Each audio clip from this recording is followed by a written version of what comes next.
Assalamualaikum warahmatullahi wabarakatuh.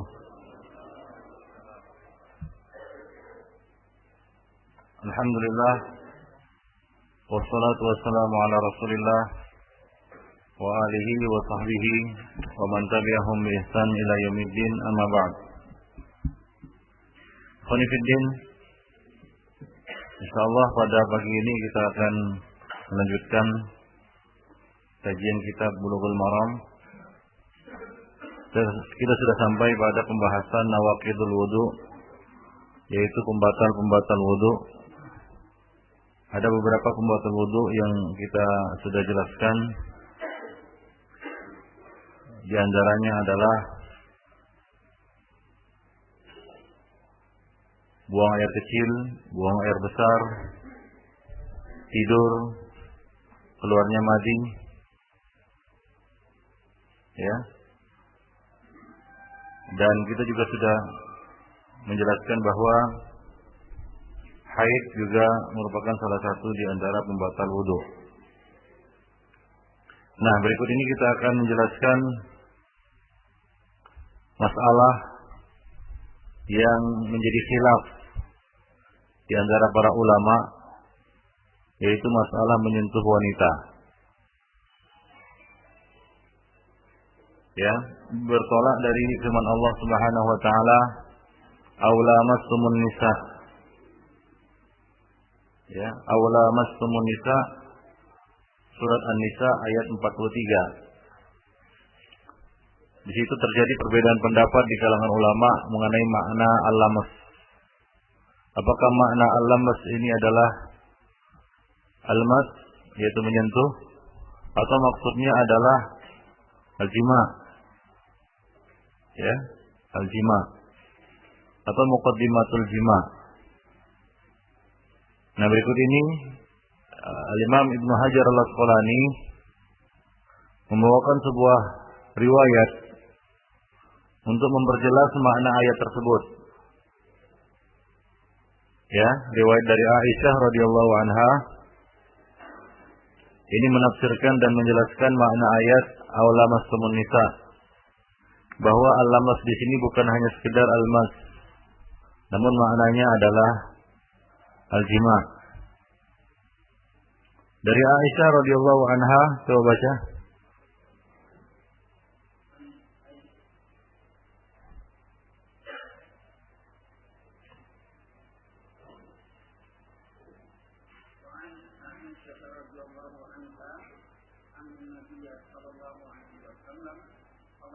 Qabbala.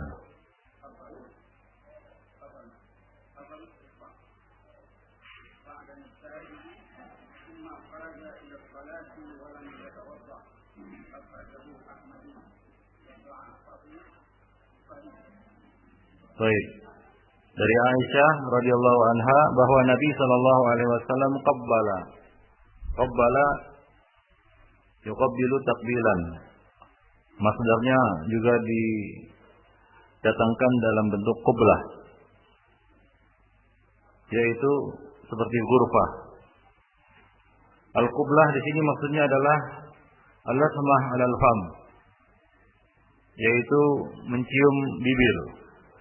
Itu namanya qublah. Ya, biasanya kata-kata qublah digunakan untuk mencium bibir. Nah, di sini Nabi sallallahu alaihi wasallam mencium salah seorang dari istri beliau, ba'da nisaihi. Di sini perawi menyamarkannya. Dan kemungkinan yang menyamarkannya di sini adalah Aisyah. Dan yang disamarkan itu juga Aisyah radhiyallahu anha. Ya, dan ini dikuatkan dengan diperkuat melalui hadis yang lain yang diriwayatkan oleh Ishaq di dalam musnadnya dari Urwah dari Aisyah, anna Rasulullah sallallahu alaihi wasallam qabbalaha wa qala innal qublah la tanqudul wudu. Jadi riwayat tersebut menjelaskan bahwa yang dicium oleh Nabi sallallahu alaihi wasallam dari istri-istrinya adalah Aisyah radhiyallahu anha. Ya, nah para sahabat sering kali menyamarkan ya sahibul kisah, padahal sahibul kisah itu adalah sahabat yang meriwayatkan hadis tersebut. Ya, sahabat yang meriwayatkan hadis tersebut. Nah, ini sering dan banyak sekali kita dapati ya di dalam kisah-kisah yang disampaikan oleh para sahabat. Tujuannya adalah untuk salah satu bentuk warok ya, dan tidak ingin menonjolkan diri bahwa dialah yang diceritakan dalam kisah itu.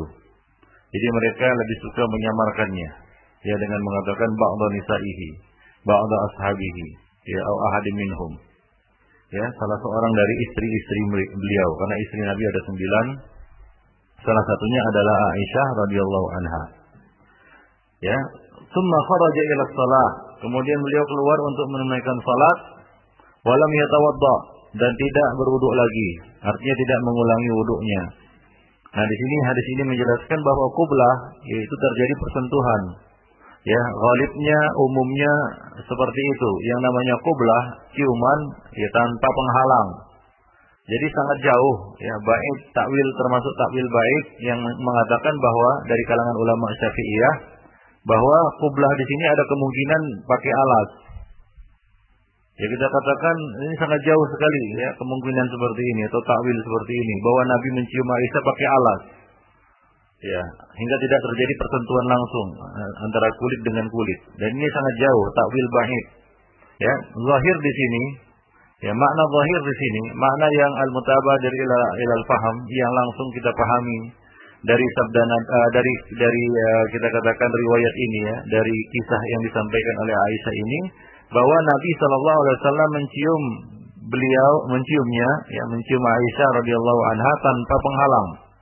Artinya tanpa alas. Ya, tanpa alas. Dan ini kemungkinan terjadi di rumah. Ya, di rumah. Di rumah beliau. Ya, jadi Nabi keluar salat mencium istrinya yaitu Aisyah radhiyallahu anha, kemudian beliau keluar salat. Dan kemungkinan kecil ya Aisyah pakai cadar di dalam rumah. Ya, atau Nabi sallallahu alaihi wasallam mencium Aisyah tanpa bersentuhan langsung dengan Aisyah. Ya, jadi hadis ini menunjukkan bahwa persentuhan yang dimaksud dalam ayat surat An-Nisa ayat 43 tadi atau ayat 43 tadi itu maksudnya bukanlah persentuhan kulit dengan kulit semata, tapi maksudnya adalah al-jima. Allahu a'lam. Nah, inilah dia dalil yang dipakai oleh jumhur untuk mengartikan ayat tersebut dan membantah orang-orang yang mengartikan lamas di situ dengan almas, dengan menyentuh. Baik. Tsumma kharaja ila shalah wa lam yatawadda. Wa lam yatawadda maksudnya di sini adalah beliau tidak mengulangi wudu. Ya, beliau tidak mengulangi wudu. Jadi ini maksudnya beliau sebelum mencium Aisyah radhiyallahu anha, beliau dalam keadaan wudu. Ya, dalam keadaan wudu. Ya, kemudian beliau keluar, sebelum keluar beliau mencium Aisyah dan beliau tidak mengulangi wudunya di rumah maupun di masjid. Ya, jadi ini menguatkan pendapat jumhur ulama bahwa menyentuh wanita semata tidak membatalkan wudu. Ya, nah, paham seperti ini atau pendapat yang mengatakan menyentuh wanita ya itu membatalkan wudu. Nah, ini masih masih banyak dipegang oleh kaum muslimin khususnya di sini. Hingga ketika berwudu ya sudah dia enggak mau menyentuh wanita, ya maksudnya di sini adalah istrinya. Ya, istrinya. Jadi dia tidak mau bersentuhan dengan istrinya. Ya, atau dengan wanita lain atau dengan ibunya dan lain sebagainya. Nah, ini ikhwan fillah adalah pendapat yang jauh dari ya kita katakan kebenaran. Ya, di antara ulama-ulama Syafi'iyah ada yang mentafsir, yang mereka mengatakan ya wanita-wanita yang tidak halal untuk dinikahi, artinya untuk disetubui itulah yang membatalkan wudu. Ya, mereka ingin membawakannya kepada kepada wakil kisah tersebut bahwa Nabi mencium Aisyah dan tidak menyentuh wanita-wanita lain. Jadi ada kemungkinan bahwa yang dimaksud dengan an-nisa ya setelah mereka gagal di dalam menafsirkan lamas di sini ya karena dibantah oleh jumhur, lalu mereka memperkuatnya dengan mengatakan bahwa yang dimaksud dengan nisa di sini adalah wanita yang bukan mahram.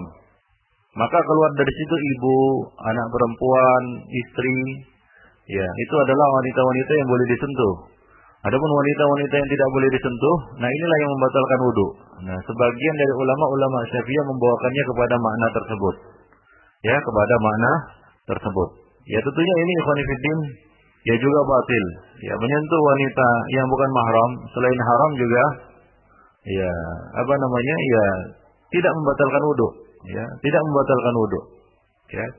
Kalau kita misalnya bersentuhan dengan tanpa sengaja misalnya dengan wanita yang bukan mahram, ya, dengan wanita yang bukan mahram, sepupu misalnya, atau siapa sajalah, ya tanpa sengaja misalnya, ya misalnya di angkot atau di ya, kita mau pergi ke masjid, ya kadang-kadang bersentuhan dan seterusnya. Apakah itu membatalkan wudu kita? Nah, menurut ulama-ulama Syafi'iyah itu ini membatalkan wudu karena wanita-wanita itu tidak halal untuk disentuh. Nah, demikian Khonifuddin. Ya, jadi kita lebih condong kepada pendapat jumhur ulama bahwa persentuhan dengan wanita, ya siapapun wanita itu, ya ini tidak membatalkan wudu. Nah, demikian. Jadi zahir hadis ini menunjukkan, ya, jadi kata-kata an-nisa di dalam ayat itu umum, bahkan kata-kata an-nisa di dalam ayat ini, ya, yang langsung kita pahami maksudnya adalah istri. Aulama semunisa sangat jauh kalau ditakwil an-nisa di sini maksudnya adalah wanita-wanita yang bukan mahram. Nah, itu kan sudah haram. Ya. Nah, kalau dikatakan aulama semunisa ataukah kamu menyentuh wanita yang bukan mahram, maka seolah-olah ya, dalam kondisi tidak berwudu boleh menyentuh wanita yang bukan mahram karena tidak membatalkan wudu. Ya, tidak ada wudu yang batal, afwan. Tidak ada wudu yang batal di situ. Nah, jadi ini adalah makna yang ya kita katakan menyimpang. Maka dari itu kita lebih condong kepada pendapat jumhur ulama. Allahu a'lam. Jadi zahir hadis ini menunjukkan bahwa takbilul mar'ah, mencium wanita yaitu istri dan menyentuhnya la yang qudul wudu. Nah, kalaulah mencium saja tidak membatalkan wudu, apalagi menyentuh. Apalagi tersentuh. Ya, itu beda itu menyentuh dengan tersentuh. Baik. Adapun yang dipraktekkan di sini tersentuh saja, mereka mengulangi wudu. Nah itulah dia pendapat yang kita pilih di dalam masalah ini. Baik. Nah kemudian ya masalah mencium wanita, mencium istri. Sebagian dari ulama membedakan antara mencium dengan syahwat dengan mencium tanpa syahwat. Ya. Sebagian mengatakan bahwa yang afdal adalah membawakan hadis ini kepada mencium tanpa syahwat. Ya, itulah yang tidak membatalkan wudu. Ya, itulah yang tidak membatalkan wudu. Ya. Ya, itu yang dinamakan namanya takbil mawaddah. Ya, warahmah. Ciuman ya cinta dan sayang begitu, bukan ciuman nafsu. Ya beda ciuman nafsu dengan mencium karena kasih sayang dan rahmah. Baik. Ya, dan cinta begitu. Ya tentunya kita bisa membedakan di sini ya. Bagi yang berumah tangga mungkin bisa membedakan itulah. Yang mencium yang merupakan muqaddimah dari jima dengan mencium ya kita katakan ya, ciuman kasih sayang kan gitu ya. Ciuman cinta dan kasih sayang. Ini berbeda tentunya. Nah, sebagian ulama membawakan hadis tersebut, hadis di atas ciuman yang dilakukan oleh Nabi ini kepada ciuman tanpa syahwat, ya. Baik. Nah, itulah dia lamas yang dimaksud dalam ayat tersebut, ya. Yang tidak membatalkan wudu. Adapun yang mencium dengan syahwat, ya ciuman nafsu yang merupakan muqaddimah dari jima, maka sebagian dari mereka mengatakan ini membatalkan wudu. Ya. Jadi kalau seorang suami mencium istrinya dengan ciuman kita katakan syahwat, ya, yang ciuman yang menjadi muqaddimah, pengantar kepada jima, maka itu membatalkan wudunya. Mereka berdalil dengan hadis bahwa Aisyah radhiyallahu anha namat mu'taridah fi musallan Nabi sallallahu alaihi wasallam, fa idza arada ay yasjuda ghamazaha fi dhalam, ya, inka litakuffa rijlaiha. Bahwa Rasulullah sallallahu alaihi wasallam, bahwa Aisyah radhiyallahu anha tidur melintang ya di hadapan Nabi sallallahu alaihi wasallam yang sedang salat. Apabila beliau ingin sujud, maka beliau menyentuhnya, ya, di sini ghamaza artinya menyentuhnya dalam kegelapan. Ya, menyentuh dalam kegelapan, ikhwan fillah, ini menunjukkan bahwa rumah Nabi gelap. Ya, malam itu dimatikan lampu, biasa tidur itu mati lampu. Ya bukan nggak ada lampu atau ini apa namanya dulu pakai lentera atau semacam obor ya, lilin. Ya bukan tidak ada, cuma sunnahnya memang ya tidur itu mati lampu, dimatikan lampu. Ya itu lebih aman. Nah Nabi SAW salat, sementara Aisyah melintang di hadapan beliau. Ya melintang di sini, ya anggaplah kita katakan melintang di sini tengah-tengah begini. Ya, jadi Nabi salat di tengah-tengah begini. Ya bisa saja di sini, bisa saja di sini. Tapi yang namanya melintang itu biasanya di tengah begini kan begitu ya. Nah ini lah baru begini disebut melintang di hadapannya. Baik. Nah Nabi SAW apabila ingin sujud beliau menyentuh Aisyah. Ya memberi kode begitu. Dalam kegelapan. Apa maksudnya di sini perawi mengatakan dalam kegelapan? Fitolam. Litakuf farijlaiha untuk menarik kakinya. Ya supaya ada ruang untuk Nabi SAW untuk sujud. Ya jadi kemungkinan ya yang disentuh oleh Nabi ini banyak. Ya ada kemungkinan menyentuh apa namanya pahanya kan begitu ya, perutnya atau mungkin kemaluannya. Tapi ini sentuhan tanpa syahwat. Ya sentuhan tanpa syahwat. Jadi di dalam kegelapan ada kemungkinan juga Nabi agak condong ke arah apa namanya kaki kan begitu ya. Nah demikian. Jadi Nabi menyentuh Aisyah untuk agar Aisyah menarik kakinya hingga ada ruang untuk Nabi ya untuk sujud. Baik.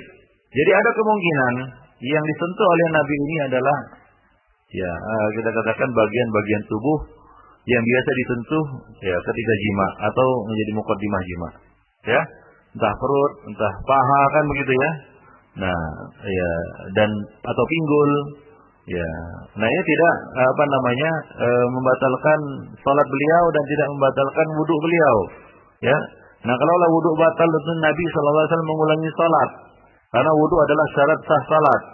Ya, jadi dari situ para ulama mengambil satu kesimpulan bahwa menyentuh tanpa syahwat itu tidak membatalkan wudhu. Namun jika sentuhan itu dengan syahwat maka bisa membatalkan wudhu. Nah itulah yang dimaksud dengan al-lamas atau lamas tumun nisa. Jadi mereka mengartikan lamas tumun nisa adalah jima dan muqaddimahnya. Jima dan muqaddimahnya. Sebagian yang lain mengatakan tidak. Ya, khusus untuk jima saja. Jadi walaupun dia bergumul dengan istrinya selama tidak keluar mani, ya maka ini tidak membatalkan wudhu. Ya, nah demikian. Wallahu a'lam bishawab.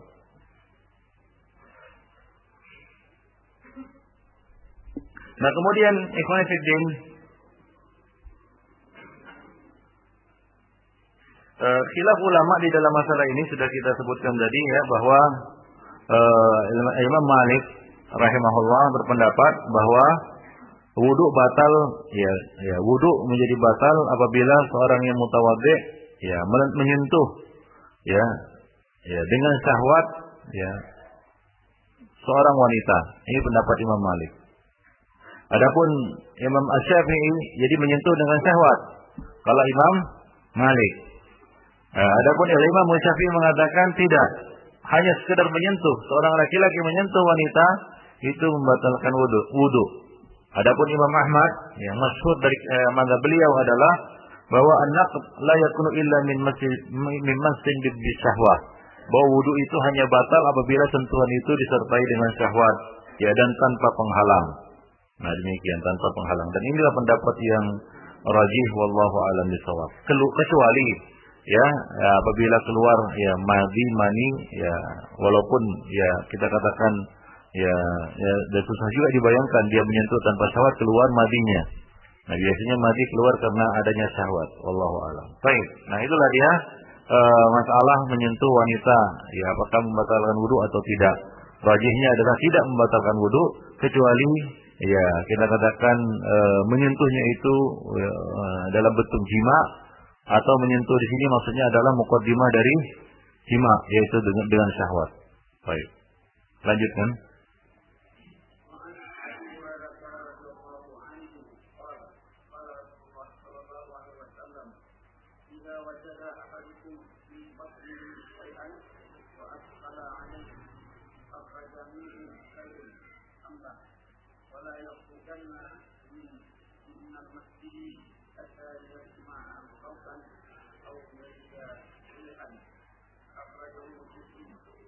Baik.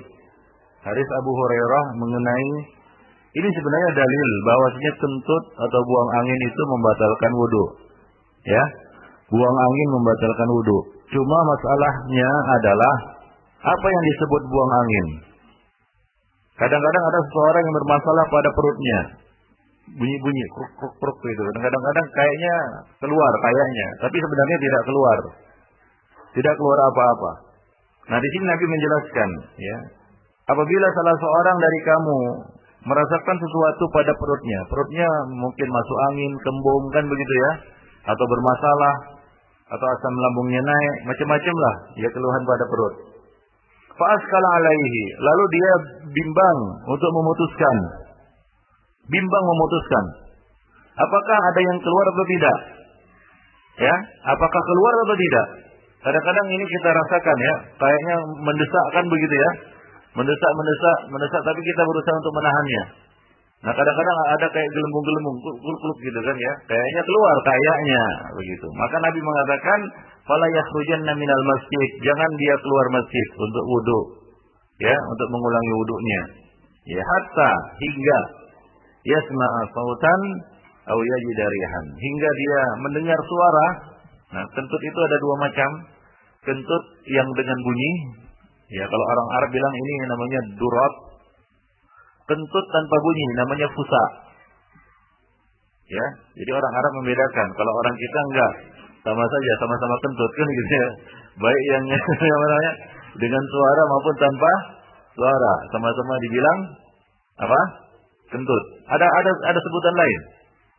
Ya paling-paling yang apa namanya yang lebih halusnya itu apa? Buang angin kan gitu ya. Dilarang buang angin di sini kan gitu. Dilarang kentut kan gitu. Dilarang kentut di sini gitu. Jadi orang Arab membedakan kalau dengan suara ya namanya apa? Durat. Kalau tanpa suara namanya apa?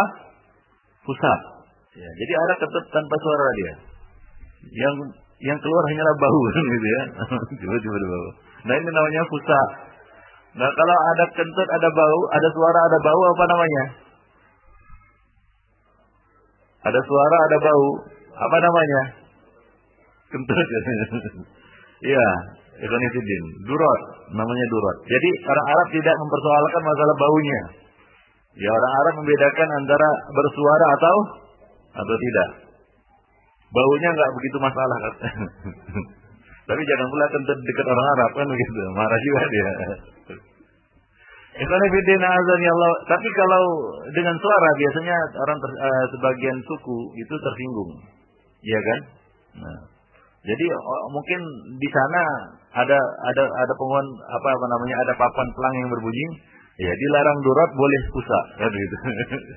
Apa? Dilarang durat boleh pusa.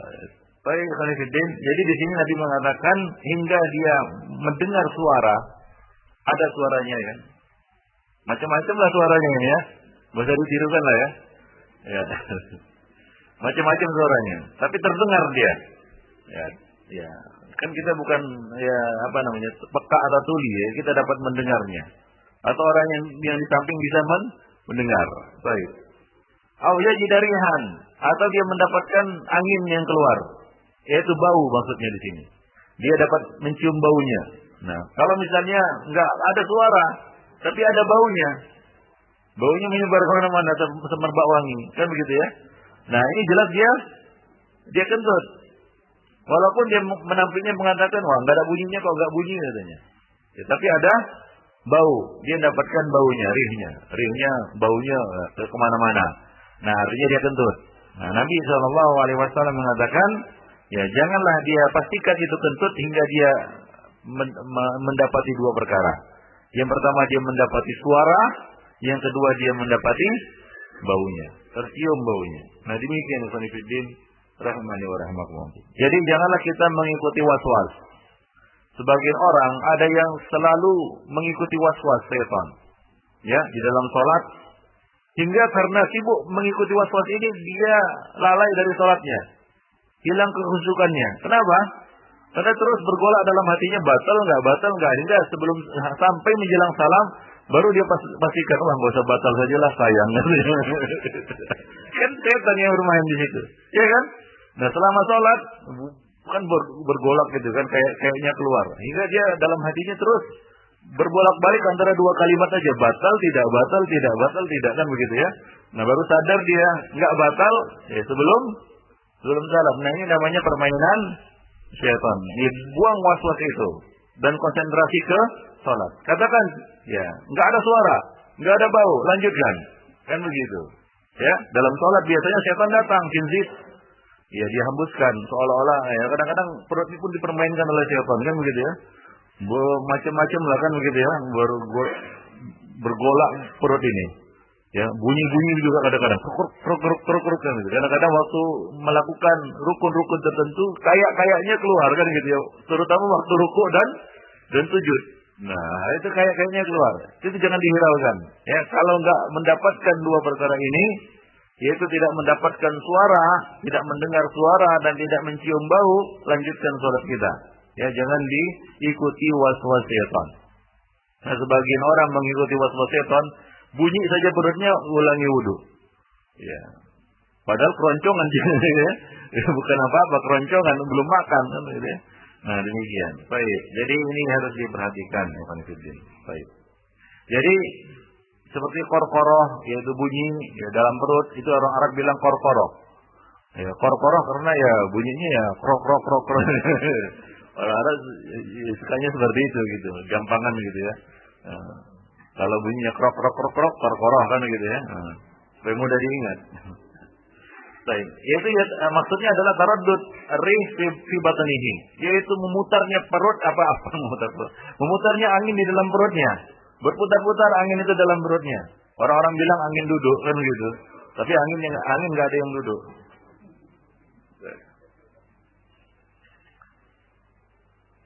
Kalau angin duduk semua kepanasan kita. Baik, jadi beberapa faedah yang bisa diambil dari hadis ini adalah bahwa hadis ini merupakan salah satu dalil bagi suatu kaidah kulliyah kubra. Ya, ini adalah dalil bagi satu kaidah fiqhiyah namanya. Kaidah yang sangat agung. Apa itu? Namanya kaidah kulliyah fiqhiyah. Apa itu? Kaidahnya al-yaqin la yazulu bisyak. Keyakinan itu tidak hilang karena keraguan. Jadi kalau ada keyakinan dari satu sisi, nah ada keraguan-raguan, maka yang menang adalah keyakinan. Ya, tapi kalau nggak ada keyakinan sama sekali, itu sudah dipastikan apa? Ya, sesuatu yang berbalik dari keyakinan tersebut. Ya, atau itu merupakan keraguan yang pasti. Ya, jadi ikhwan fillah, ya, sesuatu yang diyakini. Ya, misalnya apa? Kita yakin sudah berwudu. Ya, kita yakin kita dalam kondisi berwudu. Nah, keyakinan ini ya tidak akan hilang, ya tidak akan terangkat dengan adanya keraguan-raguan. Wah, sah nggak wudu saya ya? Ya, sah nggak? Kayaknya nggak sah. Ulang lagi. Nah, udah wudu, waduh, tetap nggak ya? Ya, akhirnya apa? Kerjanya wudu terus. Ya, udah selesai lagi, udah selesai wudu. Waduh, keluar nggak ya air seni? Nah, akhirnya kerjanya wudu terus. Ada orang seperti itu. Dia mengikuti was-was syaitan, syak. Nah, kita katakan ada kaidah penting dalam syariat, yaitu al-yakin la yazulu bi asyak. Jadi sesuatu yang hukumnya jelas, hukum asalnya jelas. Ya misalnya di dalam jual beli, ya bahwasanya dalam jual beli hukum asalnya apa? Mubah. Itu tidak akan berubah ya dengan adanya keraguan-raguan. Ya sah atau tidak jual beli itu. Ya, kembali kepada hukum asal yang diyakini, yaitu apa? Sah. Nah, demikian. Baik. Jadi al-yakin adalah tuma'ninatul qalbi ala haqiqatus syai'. Yang namanya yakin adalah ketenangan hati untuk meyakini suatu hakikat tertentu. Ya, demikian. Oleh karena itu, ikhwan fillah, al-amr al-mutayaqqan thubutuhu, sesuatu yang diyakini ketetapannya, la yartafi tidak akan terangkat illa bidalilin qati', kecuali dengan dalil yang qat'i. Ya, dengan dalil yang qat'i. Wala yuhkam bizawalihi bimujarradi syak. Tidak boleh ya dihapus hukumnya digugurkan hukum yakin itu dengan hanya karena sekedar adanya keraguan. Ya. Baik. Demikian pula sebaliknya. Ya, al-amru al-mutayaqqan ada musubuti suatu perkara yang diyakini tidak ditetapkan. La yuhkamu bi subutihi bi mujarradi syak. Tidak boleh ditetapkan hanya berdasarkan apa? Keraguan. Ya, satu yang tidak ditetapkan atau kita katakan diyakini tidak ditetapkan, tidak ada, maka tidak dikatakan ada hanya dengan keraguan-raguan. Ya, hanya dengan keraguan-raguan. Baik. Lianna syak la yuqawimul yakin, karena syak itu tidak dapat mematahkan satu yang diyakini. Baik, itu yang pertama ikhwan fillah. Jadi hadis ini merupakan dalil satu kaidah syariah yang sangat penting, yaitu al-yakin la yazulu bisyak. Al-Imam An-Nawawi mengatakan, "Hadzal hadis aslun min usulil Islam wa qaidatun 'azimah min qawaidil fiqh." Wa hiya, hadis ini merupakan salah satu asal dari usulul Islam dan satu kaidah yang agung. Ya, yaitu apa? Annal asya yuhkamu bi baqaiha ala usuliha. Bahwa semua perkara itu dihukumi menurut hukum asalnya. Ya. Hatta yutayaqqan khilafu dzalika, hingga diyakini ada sesuatu yang membatalkannya atau yang bertentangan dengannya. Nah, wala yadurru syak at-tari 'alaiha. Ya, keraguan yang datang itu tidaklah membatalkan hukum tersebut. Nah, demikian, ikhwan fillah. Baik. Nah, kemudian yang ketiga, ikhwan fillah, akal yang sehat yu'ayyidu hadhihi al-qaidah asy-syar'iyyah, mendukung kaidah syariat ini, yaitu annal yakin aqwa min as-syak, bahwasanya yang namanya kita katakan ya, keyakinan itu lebih kuat daripada keraguan-raguan. Ya, maka dalam segala perkara yang diragu-ragukan, ambil sisi yang diyakini. Ya, dalam satu perkara yang diragu-ragukan, timbul keraguan-raguan, maka ambil sisi yang diyakini. Karena keyakinan ini tidak akan bisa dipatahkan dengan keraguan. Contohnya apa? Kalau antum tawaf, lupa. Ya. Lupa sudah berapa kali putaran. Ya, lihat-lihat orang aja kan begitu ya. Ada orang Turki, ada orang Iran. Dia lupa dia berapa kali sudah putar itu lupa dia. Ya, berapa kali putaran ini. Ya. Apa yang harus dilakukannya? Sehingga timbul ragu ya dalam hatinya. Karena lupa tadi, timbul ragu dalam hatinya. Ya, kira-kira sudah 9 kali atau 10 kali ya.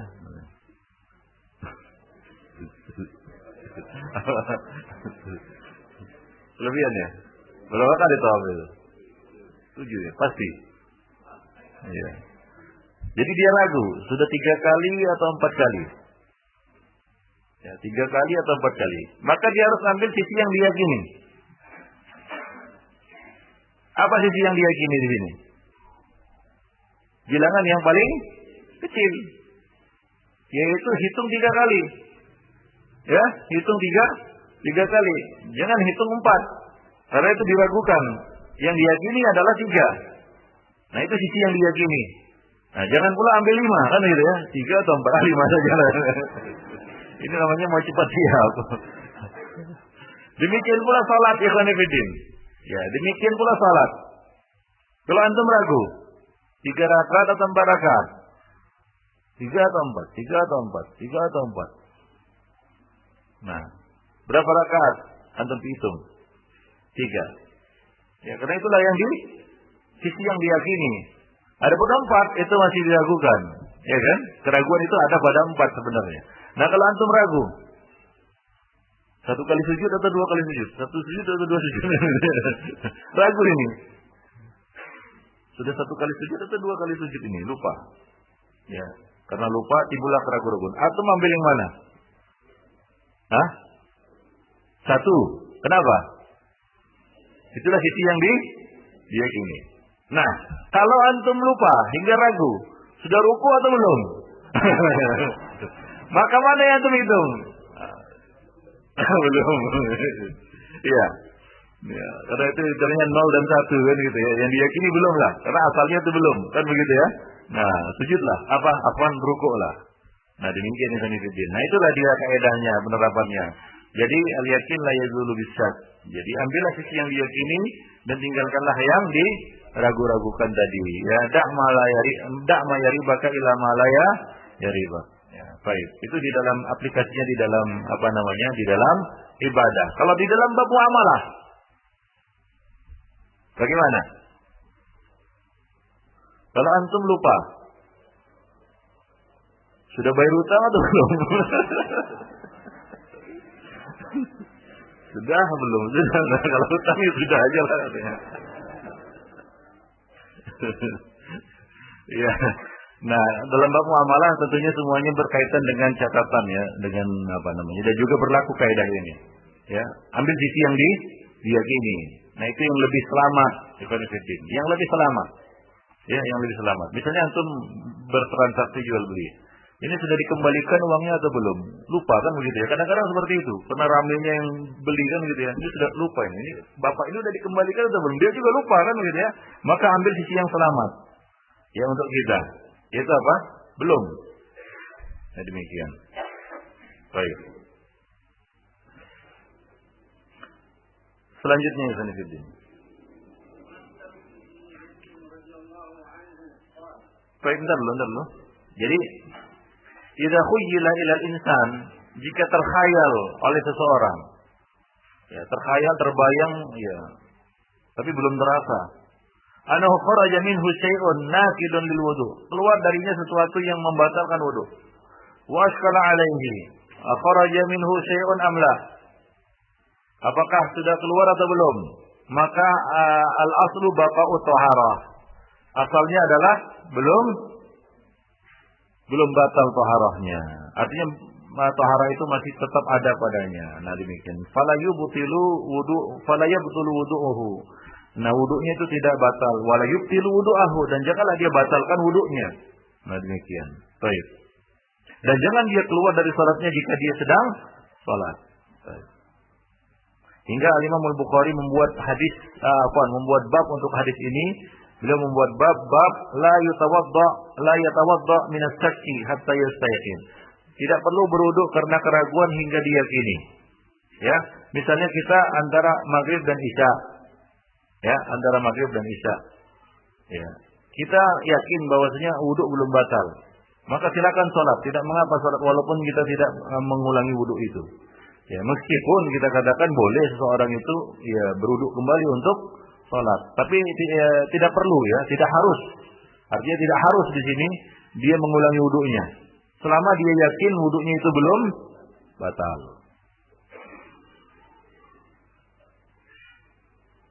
Nah, kemudian angin yang keluar dari dubur dengan suara atau tanpa suara ini membatalkan wudu. Angin yang keluar dari dubur. Nah, ini masalahnya pada wanita. Bagaimana angin yang keluar dari kubul wanita? Farjinya. Batalkah wudunya atau tidak? Ulama berbeda pendapat di sini. Mereka mengatakan kepada kaidah umum yaitu sesuatu yang keluar dari kubul dan dubur membatalkan wudu. Ya. Nah, jadi mereka berpendapat batal wudunya. Sebagian mengatakan tidak. Ya, itu adalah suatu yang keluar seperti sendawa yang tidak membatalkan wudu. Wallahu a'lam bishawab. Namun amannya ya wudu lah. Baik. Nah, kemudian ya perkara berikutnya yang bisa kita petik dari hadis ini adalah haramnya kita berpaling dari sholat tanpa sebab yang jelas. Nabi mengatakan janganlah dia keluar dari masjid. Dia dalam hadis ini ya, janganlah dia keluar dari masjid. Artinya apa? Jangan dia putus sholatnya. Kalau keluar masjid dia dilarang. Apalagi kalau dia sedang salat, maka jangan batalkan salat tanpa sebab. Hadis ini menjelaskan bahwa haramnya berpaling dari salat tanpa sebab yang jelas. Jadi ini lebih kepada bermain-main ya di dalam salat atau dengan ibadah salat. Nah, itu dilarang. Bermain-main dengan ibadah salat dilarang. Misalnya seorang salat ya Ya, kemudian beberapa saat kemudian, batal lah. Gitu. Sholat lagi, takbir lagi kan begitu ya, batal lagi tanpa sebab. Nah ini haram hukumnya. Kecuali dengan sebab, ada sebab yang menuntut dia untuk keluar dari sholat itu. Misalnya batal wudunya, ya, atau terjadi sesuatu yang menakutkan dan membahayakan jiwanya. Misalnya apa? Lagi sholat gempa bumi, goyang di sini kan gitu ya. Nah kita sedang sholat jemaah misalnya, gempa bumi dan dikhawatirkan apa? Amruk itu bangunan, mati kan gitu ya. Nah seorang bisa boleh ya lari dan menyelamatkan diri. Nah, karena waktu sholat muasa, ya menyelamatkan diri genting waktu pada saat itu, ya. Karena kalau dia tidak lari, bisa dia tertimbun reruntuhan bangunan, mati dia. Nah demikian. Jadi di sini ada suatu kebutuhan darurat, ya, hajah daruriyah, ya maslahat daruriyah, ya, al-masalih ad-darurah atau daruriyah, yaitu apa? Menyelamatkan nyawa. Ya, maka dia boleh berpaling dari sholatnya. Baik. Nah itu ada sebab yang jelas.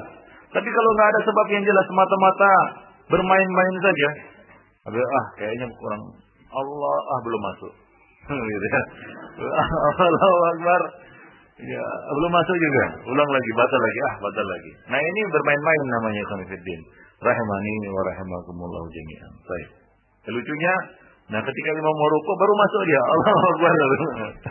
Dari tadi enggak masuk-masuk kan gitu ya. Niatnya katanya enggak nyambung dengan takbirnya. Itu usoli itu kan gitu ya. Menurut sebagian orang yang jahil, awam, ya kata mereka kalau enggak nyambung antara kalimat terakhir pada lafal niat dengan takbir, nah itu belum masuk katanya. Terputus niatnya itu katanya. Sama seperti orang dimain-mainkan kalau akad nikah. Pernah lihat? Sering lah ya. Dimain-mainkan sama Tuhan kadi yang jahil itu kan gitu ya. Kalau enggak nyambung katanya belum sah. Ya keringat dingin lah. Ya lucunya kalau nikah keringat dingin, tapi kalau sholat enggak kan gitu ya. Terus aja ulang-ulang dia, enggak keringat dingin dia. Padahal yang dihadapinya siapa? Allah Subhanahu wa taala, itu Tuhan kadi. Ini yang dihadapinya Allah Subhanahu wa taala enggak keringat dingin dia. Ya terus ulang-ulang seperti itu. Baik khonifidina azanillahu wa iyyakum jami'an. Jadi ya, hadis ini menunjukkan larangan membatalkan salat atau berpaling dari salat tanpa sebab. Dan Al-Khattabi mengatakan, ya, masih juga dari hadis ini, Khonifuddin, ya, hadis ini merupakan hujjah bagi orang-orang yang berpendapat wajibnya menegakkan hukum hudud, ya, atas orang yang didapati padanya bau khamar, bau minuman yang memabukkan, walaupun tidak dilihat dia meminumnya, ya, dan tidak ada saksi yang menyaksikannya, dan dia juga tidak mengaku. Ya, misalnya begini, ada orang yang minum khamar, minum tua atau minum bir, ketangkap begitu. Kamu minum bir ya? Enggak katanya, namanya mabuk kan gitu. Enggak katanya. Ya, enggak ada yang menyaksikannya. Minum bir itu, enggak ada saksi. Tapi tercium dari mulutnya, dicium mulutnya, bau. Nah, menurut hadis ini, ya, sudah tercium baunya. Nah, kalau kentut bau, sudah ada hukumnya. Begitu ya, itu apa? Batal salatnya. Nah, di sini juga demikian. Kalau diminum khamar dan mengeluarkan bau nampak bau khamar, maka boleh ditegakkan hukum hudud atasnya. Ya, itu hukum cambuk. Ya, boleh ditegakkan hukum hudud atasnya. Nah, sebenarnya ini hukum sudah diamalkan oleh orang-orang kafir. Ya, khususnya ketika mengemudi kan gitu ya. Nah, mereka punya alat untuk mengecek kadar alkohol ya. Jika ini mabuk, walaupun dia menampil, aku nggak mabuk, aku nggak minum, tapi ada kadar alkohol. Nah demikian. Nah itu boleh. Ya berdasarkan hadis yang kita bacakan tadi. Demikian ya Khonifuddin. Lanjutkan.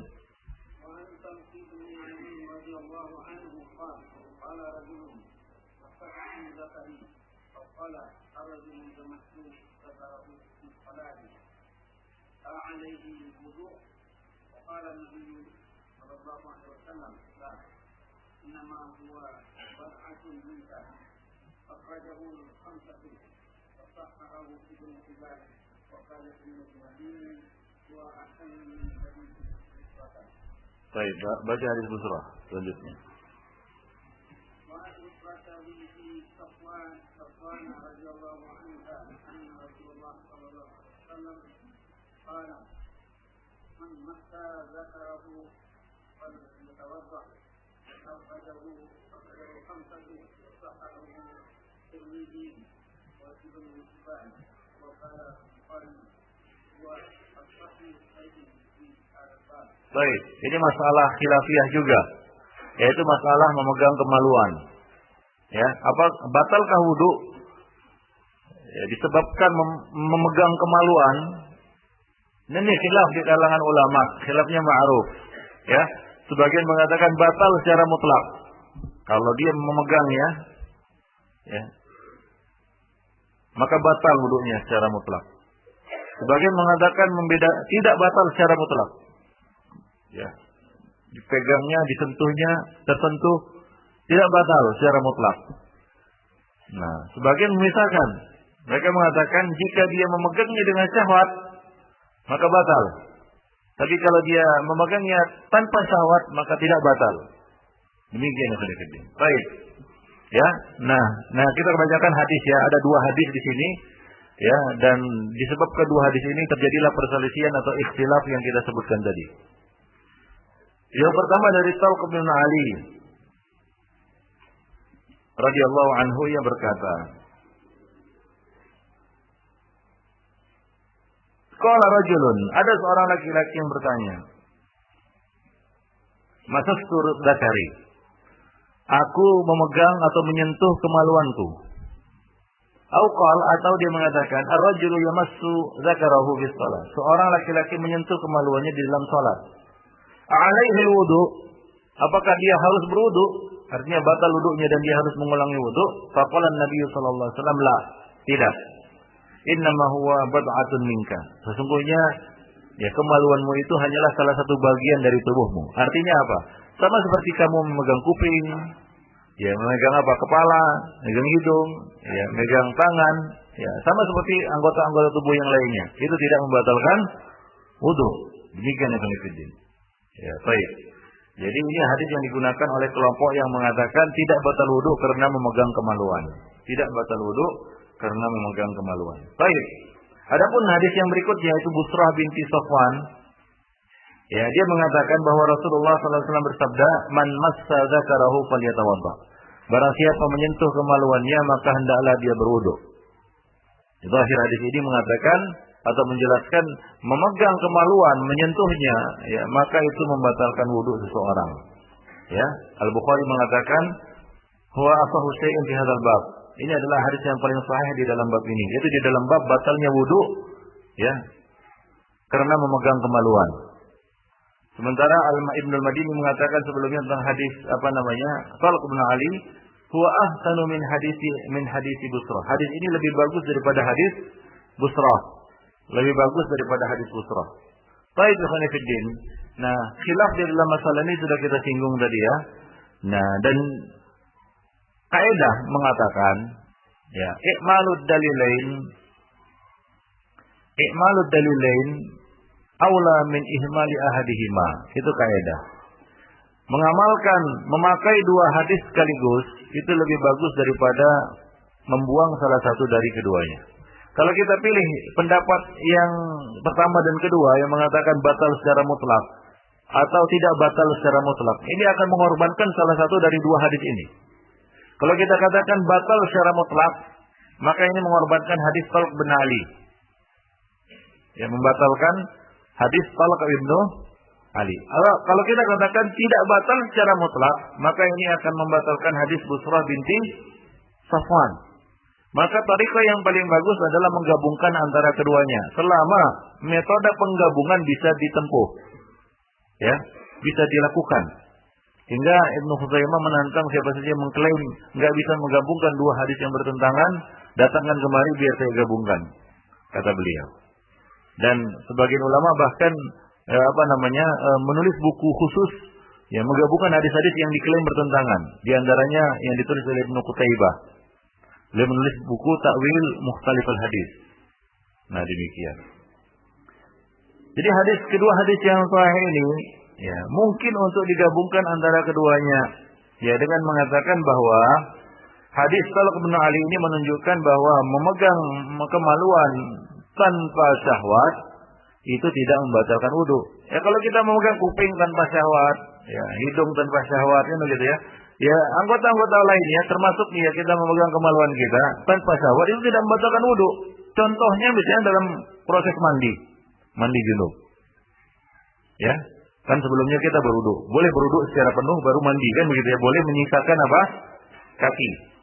Nah, kita membersihkan badan kita termasuk kita menyentuh apa? Kemaluan kita. Untuk dibersihkan, kan bukan demikian. Ya.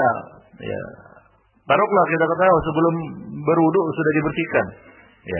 Ya kita katakan anggaplah seperti itu. Ya, di dalam proses membersihkan badan, ya itu tidak akan lepas kita menyentuh kemaluan kita, tersentuh atau menyentuh atau bagimanalah. Ya kita katakan ya. Nah, itu tanpa syahwat. Karena tujuan kita untuk membersihkannya dalam proses mandi junub. Ya, maka itu tidak membatalkan wudu. Ya, maka Nabi SAW tidak menyuruh orang yang baru mandi untuk wudu lagi. Karena adanya kemungkinan dia menyentuh kemaluannya. Enggak ada hadis seperti itu. Jadi menunjukkan bahwa menyentuhnya tanpa disertai dengan syahwat, bukan sentuhan nafsu, kan begitu ya. Nah, di sana ada proses namanya masturbasi, yaitu apa? Onani, kan begitu ya. Ya, dia menyentuhnya itu dengan apa? Dengan syahwat. Nah, ini jelas dia membatalkan wudu walaupun tidak keluar madi dan maninya. Tidak keluar madi dan mani. Atau seorang meremas-remas hingga naik syahwatnya. Ya, naik syahwatnya. Itu ada tandanya, kan ada kodenya. Kalau berpegang dengan syahwat ada kodenya dia itu. Zakar itu. Nah, itu batal. Karena dia memegang dengan syahwat. Beda jika seorang memegangnya, ya misalnya dalam sholat dia garuk-garuk tersentuh, kan begitu. Ya, selangkangannya misalnya gatal ini di dalam riwayat yang kita bacakan tadi dari Talq bin Ali, ada seorang laki-laki dia menyentuh kemaluannya atau tersentuh kemaluannya di dalam sholat. Kenapa bisa tersentuh? Ya mungkin saja ikhwanifidin. Ya, misalnya gatal atau dia rogoh-rogoh tersentuh. Maka apa jawaban Nabi? Jawaban Nabi adalah tidak batal. Karena kemaluan itu dalam kondisi seperti ini sama seperti anggota tubuh kamu yang lain. Ya, kamu sentuh yang lainnya, ya sama seperti itu. Ini adalah qiyas. Ya, binafyil farid. Qiyas tidak adanya pembeda antara satu dengan yang lainnya. Sama seperti ya kamu memegang hidung kamu, telinga kamu, kepala kamu, seperti itulah kamu memegang kemaluan kamu tanpa disertai dengan syahwat. Nah, adapun hadis Busrah binti Safwan kita bawakan kepada orang yang menyentuhnya dengan syahwat. Man massa zakarahu fal yatawadda. Barang siapa yang menyentuh kemaluannya dengan syahwat. Ya, untuk menggabungkan antara dua hadis yang kelihatannya bertentangan tadi. Nah, inilah dia metode penggabungan yang dipilih oleh para ulama seperti misalnya ya Ibnu Taimiyah, Ibnu Qayyim al-Jauziyah, kemudian juga ulama-ulama yang terkini misalnya Syekh bin Baz, Syekh Utsaimin, demikian Syalbani dan banyak ulama-ulama lainnya, mereka condong kepada penggabungan seperti ini. Khonifidin rahimani wa rahimakumullah jami'an wallahu a'lam bishawab. Demikian. Nah, di sini ada satu pendapat yang aneh ya dan nyeleneh juga dari Ibnu Hazm al-Zahiri. Dia katakan begini. Nah, kalau menyentuh zakarnya batal, kalau menyentuh zakar yang lain tidak batal. Misalnya dia menyentuh kemaluan istrinya, enggak batal. Tapi kalau dia menyentuh kemaluannya batal. Dengan syahwat tanpa syahwat, karena dia termasuk yang berpendapat mutlak batal. Dengan syahwat atau tanpa syahwat. Ya. Dan dia mengumumkannya juga, artinya dia patok secara umum. Baik kemaluan dia maupun kemaluan orang lain. Afwan. Ya, dia mengatakan kemaluan yang lain tidak. Ya, adapun kemaluan dia baru batal. Adapun yang lainnya mengatakan tidak, yang batal itu mutlak. Ya, semua kemaluan, termasuk seorang ibu yang menyentuh kemaluan anaknya walaupun masih bayi batal. Karena dikatakan zakar, walaupun kecil kan tetap zakar. Ya, nah demikian. Yaitu tetap apa kemaluan. Nah demikian. Jadi di sini Ibnu Fiddin, ya ini adalah pendapat-pendapat yang lemah. Ya, pendapat-pendapat yang tidak kuat dan cenderung ya kita katakan bertentangan dengan kaidah-kaidah usuliyah, kaidah-kaidah kulliyah yang lainnya. Demikian pula yang mengatakan zakar membatalkan tapi farji tidak. Jadi wanita memegang farjinya tidak membatalkan wudu karena itu tidak disebut sebagai zakar.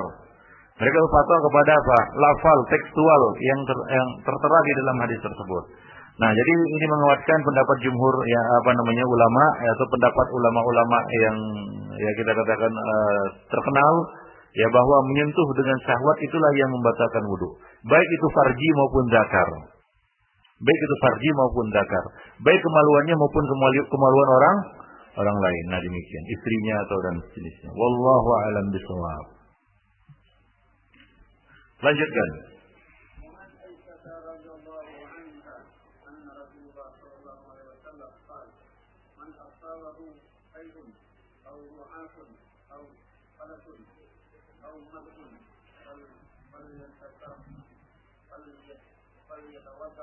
Falyansarif wal yatawadda.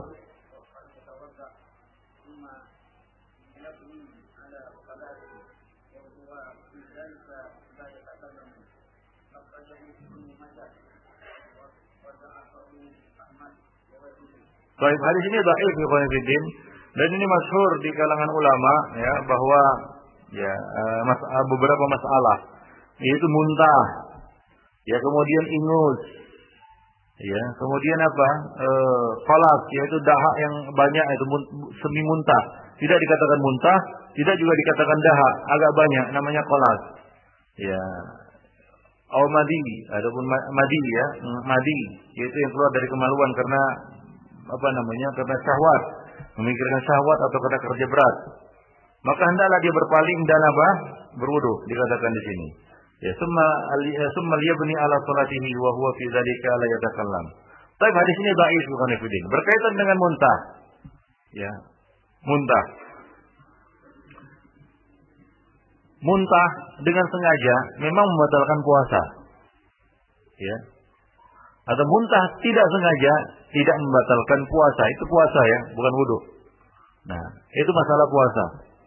Nah, berkaitan dengan wudu, ya, baik itu sengaja maupun tidak sengaja, kita muntah dengan sengaja ataupun tidak sengaja, itu sama-sama tidak membatalkan wudu.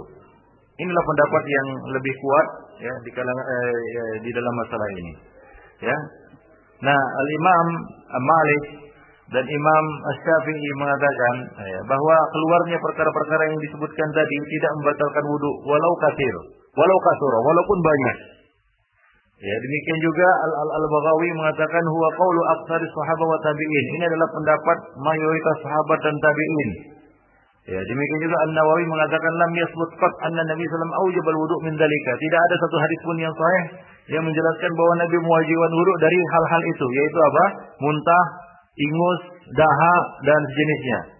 Ya. Adapun madhi ini sudah kita bahas sebelumnya bahwa madhi itu membatalkan wudu. Baik. Ya, tiga perkara sebelumnya yaitu apa? Hadis ini tidak sahih ya. Jadi hadis ini dijadikan sebagai sandaran bahwa orang yang muntah dalam sholat, ya, atau orang yang keluar ingus dalam sholat, berdahak dalam sholat, maka batal sholatnya, dia ambil wudu, ya batal wudunya, ya, lalu dia berwudu, kemudian dia balik lagi sholat dimulai dari apa? Dari berapa rakaat ke berapa dia tinggalkan. Kalau tadi dia keluar rakaat kedua, dia mulai dari rakaat ketiga. Sebagian orang menjadikan ini sebagai dalilnya. Tapi hadis ini tidak sahih, tidak sahih, alias dhaif. Jadi tidak bisa dipakai sebagai hujjah. Ya, tidak bisa dipakai sebagai hujjah. Dan perkara-perkara yang disebutkan itu tidak membatalkan wudu. Ya, demikian yang telah dijelaskan oleh para imam, di antara Imam Malik dan Imam Syafi'i. Demikian juga imam-imam yang datang sudah mereka mengatakan tidak ada satupun hadis yang sahih menjelaskan batalnya wudu karena perkara-perkara itu. Syekh Taqiyuddin mengatakan ad-dam wal kai' wa ghairuha min an-najasat al-kharijah min ghairi al-makhraj al-mu'tad la tunqidul wudu walau kasurat. Darah, muntah dan yang selain keduanya ya dari najis-najis yang keluar dari tubuh, tidak keluar dari tempat yang mu'tad yang biasa, maka itu tidak membatalkan wudu walaupun banyak. Jadi keluarnya darah ya, sebagian orang mengatakan keluar darah itu membatalkan wudu. Ya, ini jelas ini bertentangan dengan wakil realita bahwa ada sahabat yang sholat dipanah dengan anak panah hingga berdarah tapi dia terus mengerjakan sholat. Nah, demikian. Dia tidak membatalkan sholatnya. Nah, dan itu terjadi pada masa Nabi dan Nabi mengetahui peristiwa tersebut dan Nabi tidak menyuruhnya untuk mengulangi sholat, lalu tidak menjelaskan bahwasanya wudunya batal. Jadi keluarnya darah, baik mis-misan, ya baik dari mulut dan sejenisnya muntah darah, ini tidak membatalkan wudu. Ikhwani fiddin, rahimani wa rahimakumullah jami'an. Nah, itulah dia yang rajih ya, karena kita memakai kaidah al-bara'ah al-asliyah. Al-bara'ah al-asliyah. Pada asalnya ikhwani fiddin, ya al-aslu baqa'ut taharah. Pada asalnya orang itu suci. Ya, ketika dia sudah berwudu, tidak batal wudunya kecuali dengan sesuatu yang diyakini. Sementara tidak ada hadis sahih menjelaskan batalnya perkara wudu dengan perkara-perkara itu. Yang kedua, tidak adanya kias yang sahih yang bisa dikiaskan dengan perkara-perkara itu. Ya, tidak bisa dikiaskan ya muntah dan ingus dengan apa keluar salah satu dari dua jalur, yaitu kubul dan dubur. Beda itu, beda jauh. Demikian juga tungki, ya. Teler. Ya, dan jenisnya itu tidak membatalkan wudu. Enggak bisa kita katakan dikiaskan dengan yang keluar dari salah satu dari dua jalan, kubul dan dubur. Jauh sekali kiasnya, ikhwan fillah. Ya. Tempatnya sudah jauh kan begitu ya. Kiasnya juga jauh situ, enggak bisa dikiaskan. Jadi kias di sini tidak diterima. Ya tidak bisa diterima. Baik. Nah, itulah masalah mengenai muntah, ru'af itu adalah ingus ya, yang keluar dari hidung. Kemudian qalas adalah al-qai', yaitu muntah yang la yazidu ala mil'il fam, yang tidak lebih dari di mulut saja, sebatas kapasitas mulut saja. Ya, atau yang kurang dari itu. Ada muntah, ada yang muntah dari perut kan gitu ya, itu namanya qai'. Tapi kalau muntah ya sekedar apa yang ada di kerongkongan kan begitu ya, ini namanya qalas, ya itu juga tidak membatalkan wudu. Ikhwan fillah rahimani wa rahimakumullah jami'an. Wallahu a'lam bishawab. Nah, demikian ikhwan fillah. Nah, berikutnya nanti akan kita bahas tentang pembatal wudu yang lain, yaitu mengenai masalah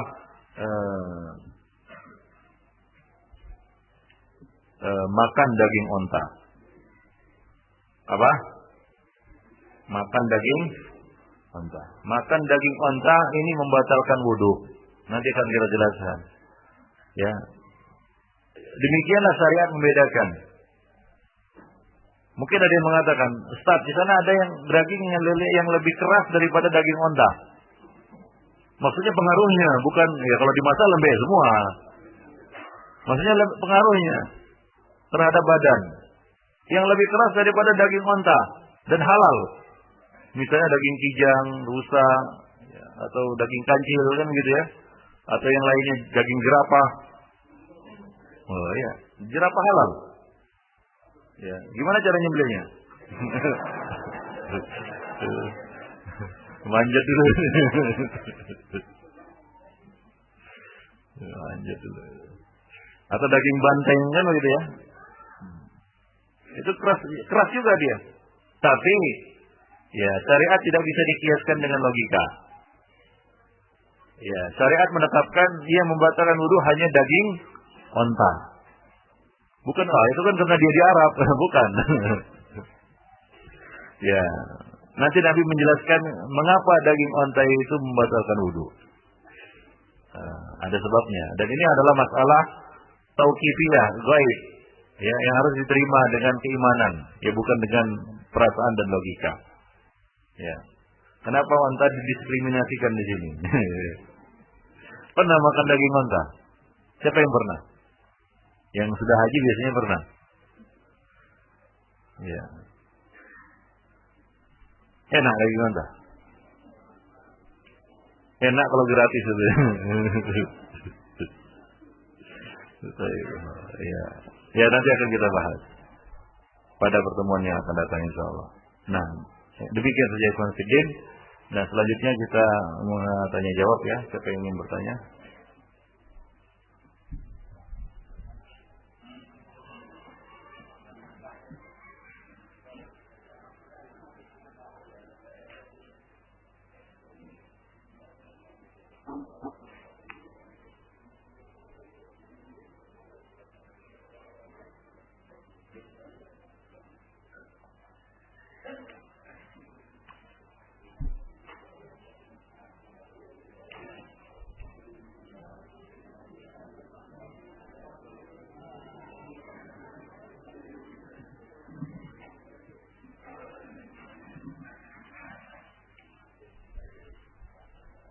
Apakah sunnah-sunnahnya dalam mencukur bayi? Ya dicukur. Ya, dicukur. Kalau nggak ahli dalam mencukurnya, panggil tukang cukur. Ya, karena kalau nggak ahli nanti berdarah-darah itu. Ya. Nah, kemudian apa yang harus dilakukan dengan rambutnya? Apakah ditanam? Ya diamankanlah. Jangan disimpan, nanti jadi jimat. Ya diamankan, bisa ditanam, bisa dibakar, nggak harus ditanam sama ari-ari. Sebagian mengatakan harus ditanam bersama ari-arinya, tidak harus juga. Ya diamankan, dibuang tempat sampah, jangan diserak-serak. Karena itu mengotori tempat atau kemudian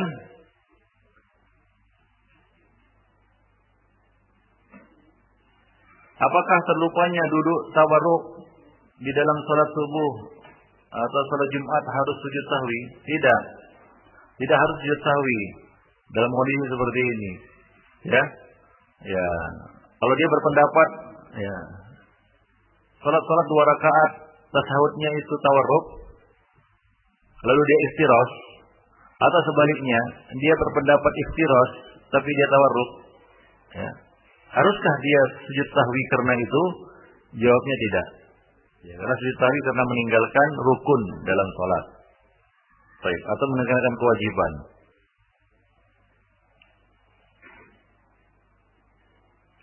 Nah, terlebih lagi ini masalah khilafiyah masih.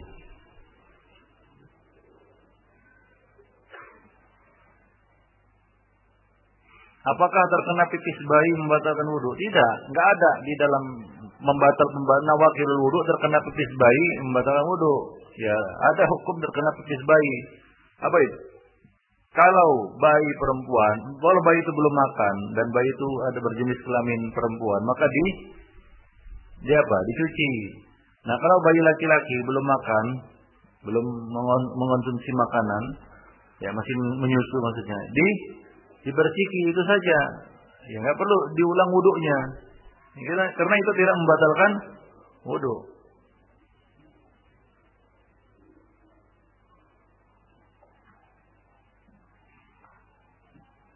Nah, adapun pakaian yang terkena itu dicuci juga, dibersihkan. Ya, nah. Dan dibersihkan kalau bayinya laki-laki. Ya, demikianlah syariat membedakan. Ya, bayi laki-laki dan bayi perempuan. Nah, ya. Salah satu hikmahnya para ulama menjelaskan, karena bayi laki-laki biasanya banyak dipegang, ya, dikeluarkan kan begitu ya. Kalau harus dicuci, nah ini merepotkan. Ya, maka bayi laki-laki kecilnya cukup dibersihkan. Bayi perempuan jarang dikeluarkan kan begitu ya, jarang dipegang ya. Maka kalau dia buang air ya dicuci yang terkena.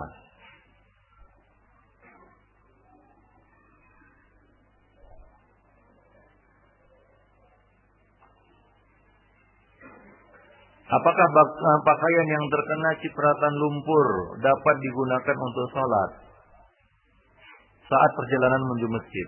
Ya, lihat lumpurnya gimana. Kalau lumpur lapindo, baik itu.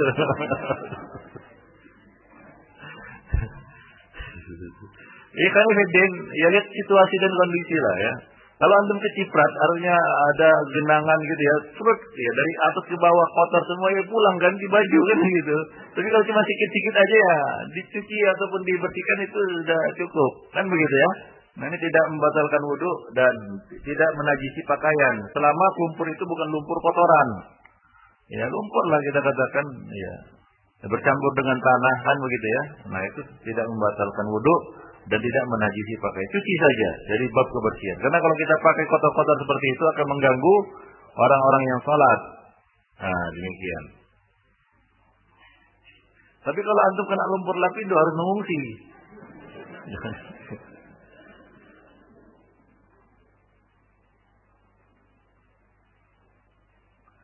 Apakah anak kecil yang berada di saf orang dewasa tidak memutuskan saf? Saya tanya dulu. Anak kecil itu manusia atau tiang? Ya saya tanya dulu. Anak manusia atau tiang dia? Hah? Anak manusia dia. Jadi manusia dia. Nah, dia tidak memutus shaf. Ya. Anak kecil yang berada di dalam shaf tidak memutus shaf. Walaupun ya namanya anak kecil kan gitu ya, dia nggak ngerti batal wudu, dia udah wudu memang kan gitu ya, wudu anak kecil lah. Nah kadang-kadang batal ya nggak lagi wudu kan ikut dia sholat, itu tidak memutuskan shaf, ya tidak memutuskan shaf. Anak kecil boleh ikut dalam shaf, hanya saja anak kecil nggak boleh diletakkan di belakang imam.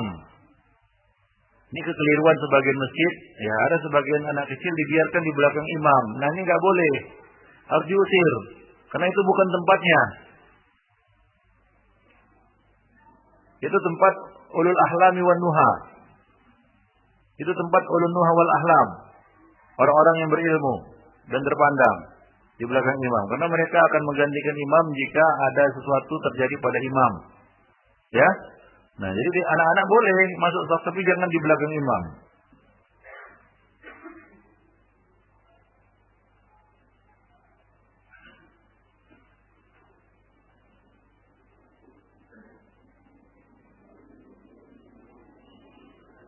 Ketika bangun dari sujud menggunakan kedua telapak tangan, yaitu ya jenis sholat, ya itu sunnah. Dibuka atau ditutup kedua telapak tangannya atau dikepal, ya dua-duanya bisa lah. Sedang ini gitu. Kemarin sudah kita jelaskan, ya ajin itu artinya mengadon. Ya, mengadon itu orang mengadon itu ajin itu artinya mengadon tepung adonan roti. Orang mengadon itu kadang-kadang ya begini kan begitu ya. Kadang-kadang juga begini. Nah, pernah melihat orang mengadon tepung roti untuk membuat roti. Ya kadang-kadang begini. Ya kadang-kadang juga begini. Dua-dua dilakukannya seperti itu. Maka boleh melakukan dan mengamalkan kedua-duanya. Wallahu a'lam. Sedang gini tadi kan itu pamer kekuatan namanya, pamer kehebatan. Dua-duanya sahih, wallahu a'lam. Karena lafal di dalam hadis itu dikatakan al-ajan, ya'jinu fi shalah. Karena Rasulullah ya'jinu fi shalah. Al-ajan artinya mengadon, seperti orang mengadon roti. Nah, ada dua kaifiat tadi kita sebutkan.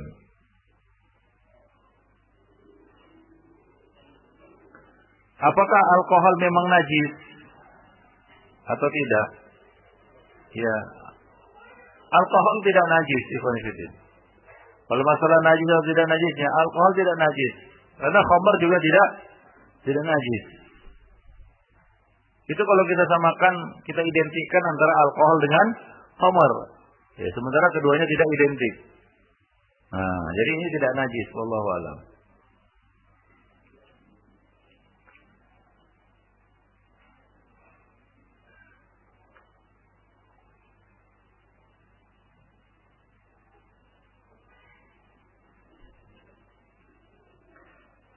Ada orang masbuk, salat zahar, salat subuh.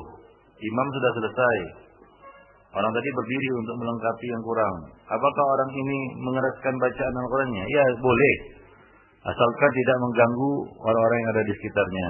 Nah, demikian. Karena mungkin di sana ada masbuk lain selain dia, kan begitu? Baik. Karena kalau ada 5 orang masbuk sama-sama mengeraskan suara, rame itu.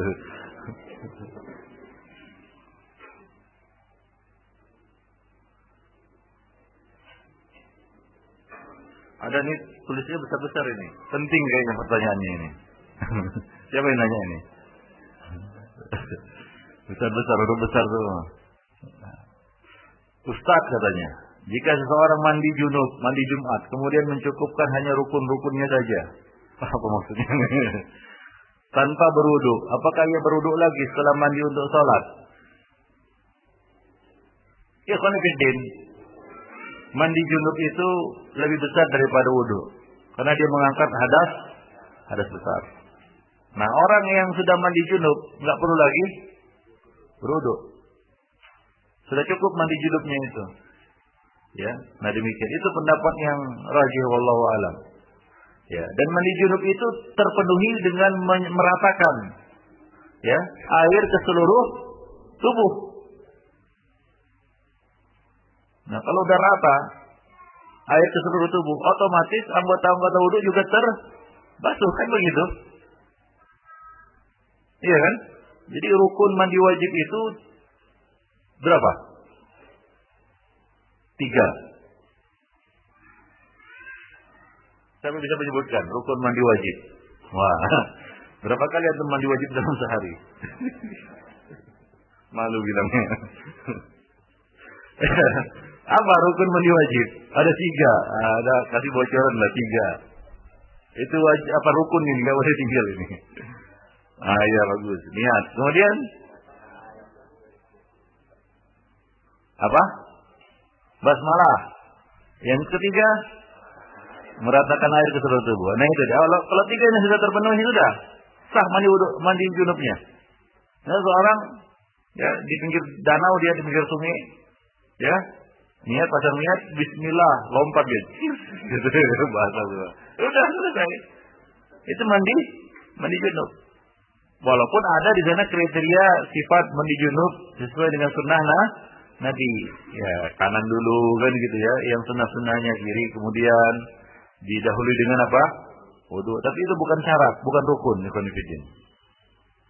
Wallahu a'lam.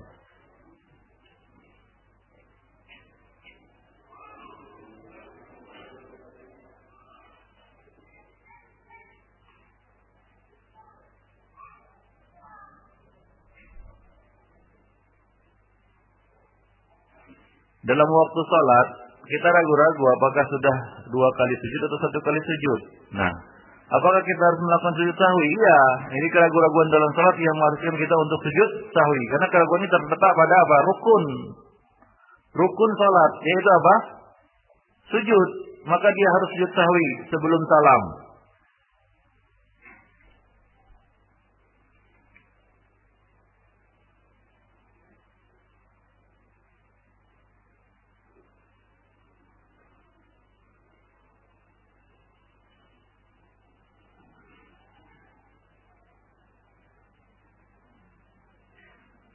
Adik saya lahir hari Selasa.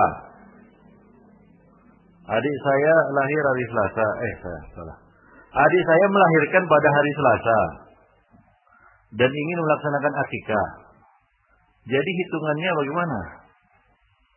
Ya 7 hari setelah melahirkan. 7 hari setelah bayi itu lahir. Artinya hari ke-7. Dalam riwayat lain diperjelas, maksudnya adalah hari ke-7. Jadi ya, kalau dia bayi itu lahir hari Selasa, maka hari ke-7-nya hari apa? Ayo.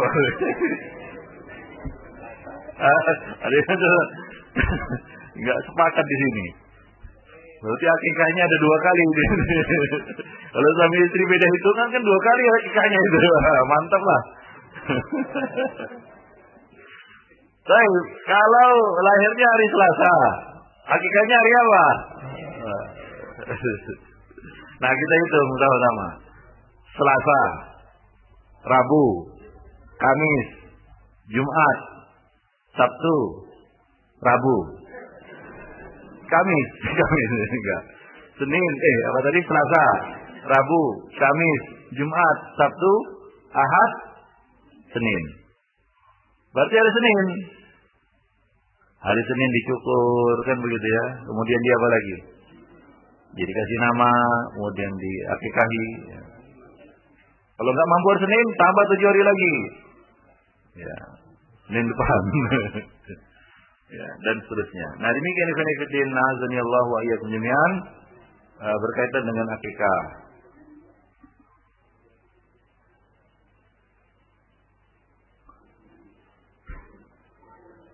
Bukan 7 hari setelah melahirkan ya. Nah, hari ke-7. Nah, itu banyak orang yang bingung ini. 7 hari setelah melahirkan, hitungnya lah kan setelah melahirkan apa? Harinya lahirnya Selasa. Berarti apa? Rabu, Kamis, Jumat, Sabtu, Minggu, Senin, Selasa. Hari Selasa. Udah lewat dia. Buang air kecil berdiri. Buang air kecil berdiri atau jongkok? Ya mau berdiri mau jongkok silakan, asal jangan tidur. Dua-duanya boleh, tapi tidak ada dalilnya.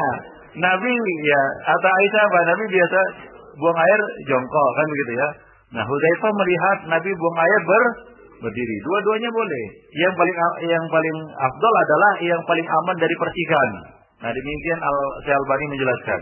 Yang paling afdol dari kefiat buang air kecil itu adalah yang paling aman dari percikan. Nah, kalau yang aman berdiri ya berdiri. Kalau lebih aman jongkok ya jongkok. Nah, demikian. Ya tergantung sikon lah.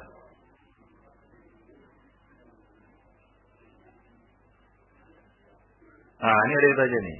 Ustaz, ketika menahan buang angin, saya merasa seperti ada yang keluar sikit. Maka apa yang saya lakukan selanjutnya? Nah, ini juga was-was termasuk Ikhwanuddin ya. Tadi kan sudah disebutkan, kalau ragu keluar atau tidak, ya itu bisa jadi karena ditahan. Biasanya karena ditahan. Kalau nggak ditahan nggak akan ragu itu kan gitu.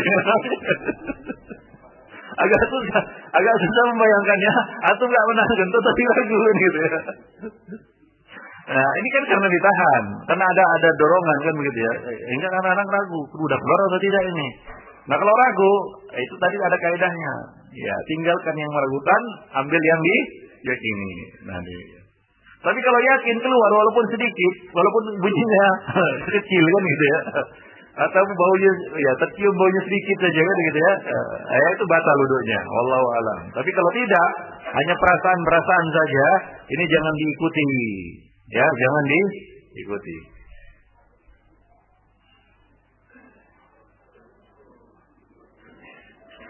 Bagaimana dengan angin yang keluar tanpa bau dan suara? Wah, ini angin keluar tanpa bau dan suara. Ya, jelas Ikhwanuddin itu ghalibnya. Ya. Biasanya umumnya kalau kita ambil sampel ya dari 100 orang yang kentut ya, 99% mungkin atau 95% lah, di atas 90% yang jelas ya, pasti ada suara atau ada bau. Itu dia. Itu tidak menutup kemungkinan seperti ini. Enggak bersuara, enggak berbau.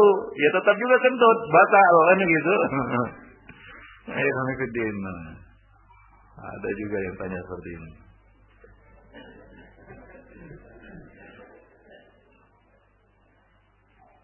Tapi kalau ditanya, siapa yang kentutnya enggak bau dan enggak bersuara, enggak ada yang tunjuk tangan.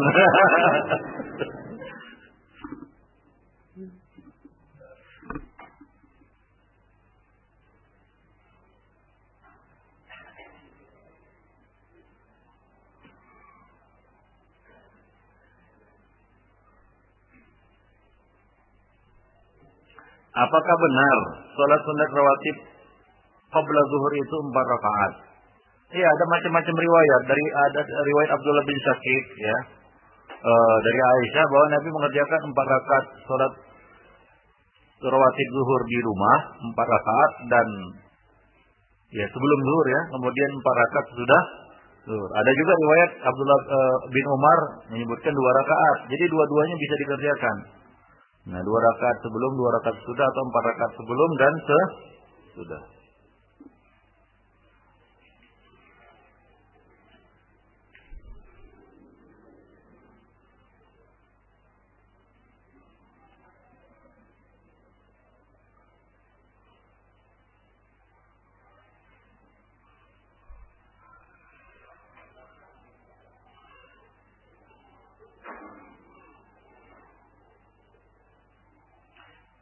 Ustaz, berdasarkan hadis yang diriwayatkan oleh Talq bin Ali yang menyatakan menyentuh kemaluan tanpa menimbulkan syahwat atau tanpa syahwat tidak membatalkan wudu. Tapi jika kita melihat bahwa kemaluan adalah tempat keluarnya kotoran, ya, sekalipun dalam keadaan bersih, tapi pada wanita sering mengalami keputihan, apa hal itu tetap membatalkan wudu?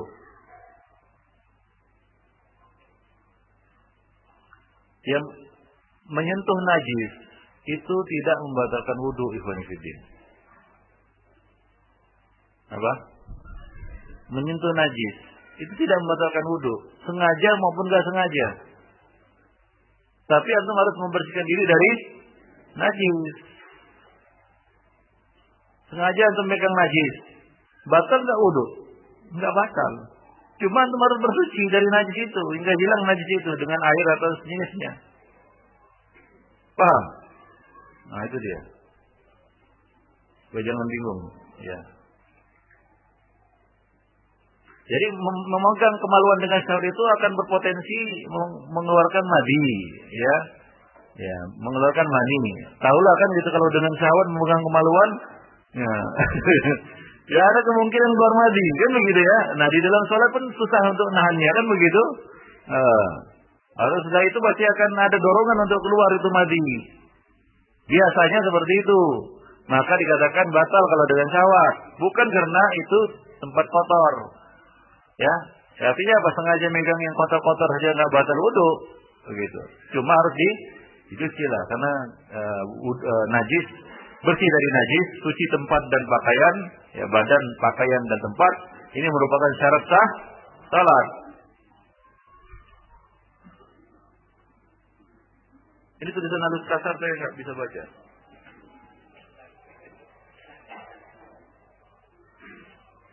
Apabila seorang bercumbu dengan istri ketika terdengar azan, maka dia berwudu dan melihat tidak ada madi keluar. Kemudian ia pergi untuk sholat berjamaah. Setelah pulang ia melihat ada madi di sidinya. Apakah perlu diulang sholatnya? Tidak perlu. Tadi kan keraguan juga. Bisa jadi madinya itu keluar sudah sholat, bisa jadi dalam sholat dia ragu. Wah, kembali kepada kaidah tadi. Ya, asalnya adalah taharah, tapi diyakini dengan benar bahwasanya batal wudu itu. Nah, jadi tidak perlu diulang sholatnya. Nah, demikian. Jadi keraguan-keraguan seperti ini ditinggalkan. Ya, selama tidak betul-betul terasa ya keluar. Nah, seorang kan mengetahui ya kondisi dirinya, kondisi tubuhnya dia tahu. Ya, apakah madi itu keluar waktu sholat? Kan terasa kan begitu ya. Nah, kalau tidak terasa, tidak ada rasa, ya keluar dari sholat dia lihat basah, ya kita katakan itu di luar kemampuan seorang hamba. Ya, la yukallifullahu nafsan illa wus'aha. Enggak mungkin waktu sholat dia lihat terus kan gitu ya, keluar atau tidak keluar, enggak mungkin kan? Nah, jadi ambillah kepada kemudahan dalam bab ini. Baik.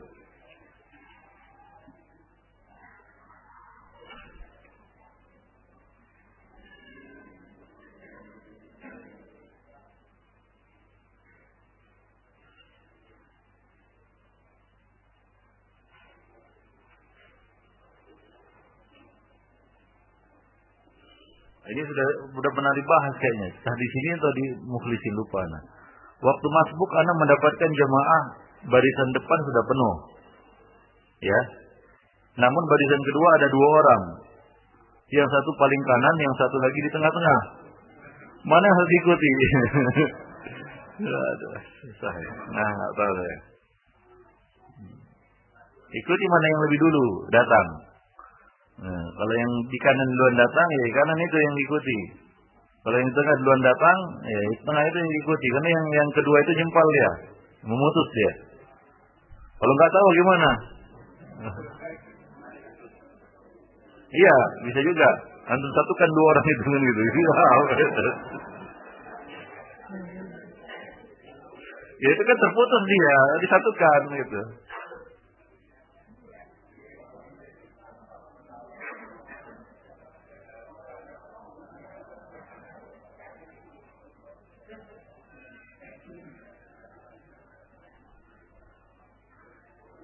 Apakah nggak baca bismillah sebelum mandi wajib mandinya nggak sah? Ya mandi junubnya nggak terhitung mandi junub. Ya mandinya ya mandilah kan begitu ya. Nah, ya cuma belum terhitung mandi junub. Kalau nggak tahu ya urusan lain itu. Ya setelah tahu ya nggak boleh ditinggalkan kan begitu. Wah selama ini nggak tahu Ustaz, mandi junub gitu aja ya. Namanya juga jahil.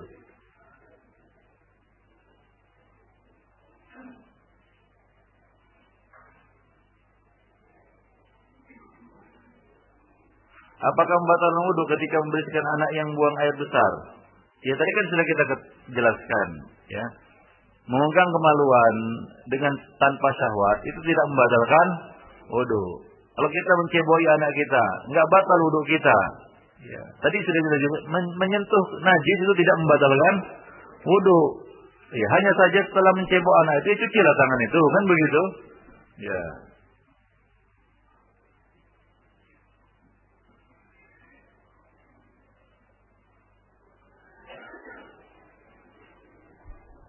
Bolehkah menempatkan anak-anak di saf kedua dan menempatkan beberapa orang dewasa di belakang anak-anak untuk menjaga kehusukan sholat? Ini nggak boleh ini. Ya, ini sholat amburadul namanya, saf amburadul. Ya, ini terputus safnya. Saf anak-anak kadang-kadang nggak sempurna kan gitu, artinya nggak lengkap, nggak komplit. Dibuat lagi saf di belakang. Nah, namanya kan memutus saf. Nah, ini tidak benar cara seperti ini. Baik. Alasan menjaga kekhususan sholat ini tidak bisa dipakai, ya, ya karena bertentangan dengan perintah menegakkan shaf, ya, menegakkan shaf.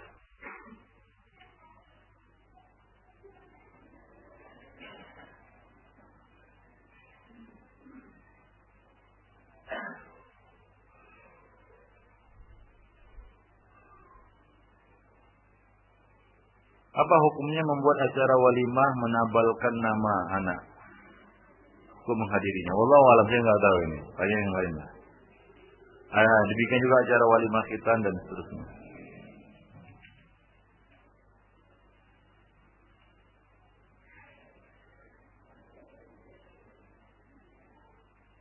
Bolehkah menyingkat-nyingkat kalimat salam dalam penulisan SMS? Karena banyak kita temui orang-orang yang menyingkat kalimat salamnya dengan askum, assalamualaikum WRWB. Dengan alasan nama juga pesan singkat, namanya juga pesan singkat. Yang ya disingkat aja lah gitu. Iya, itu gitu. Ya, Allah nggak tahu saya ini.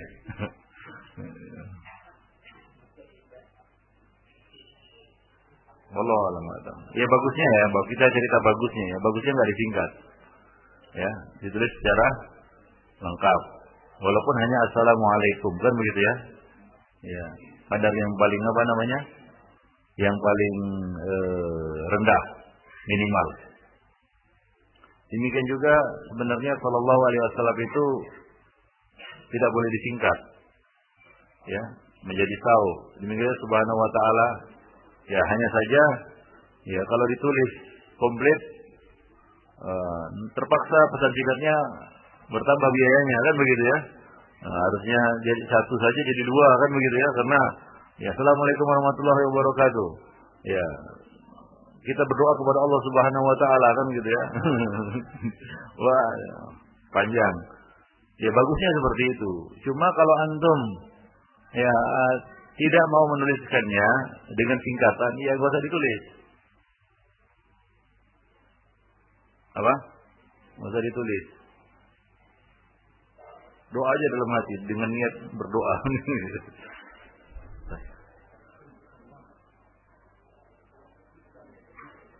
Sebagian orang ya di dalam pesan singkat itu pakai singkatan juga kadang-kadang membingungkan. Hampir nyaris nggak bisa diketahui apa maknanya. Apa isinya? Karena terlalu singkat akhirnya orang salah paham kan begitu ya.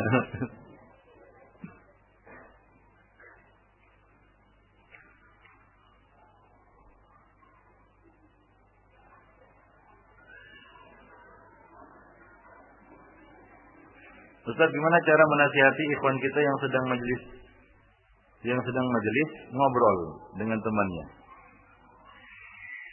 Ya diingatkanlah. Ya.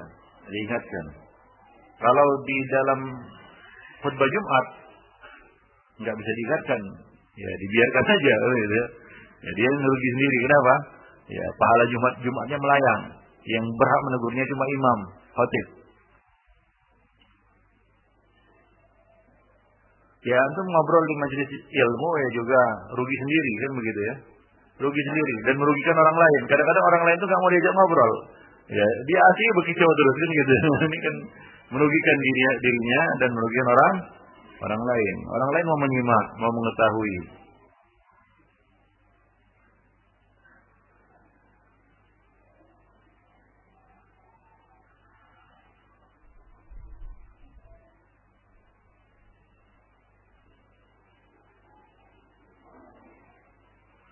Menahan kentut batal nggak sholat? Ada yang tanya begitu.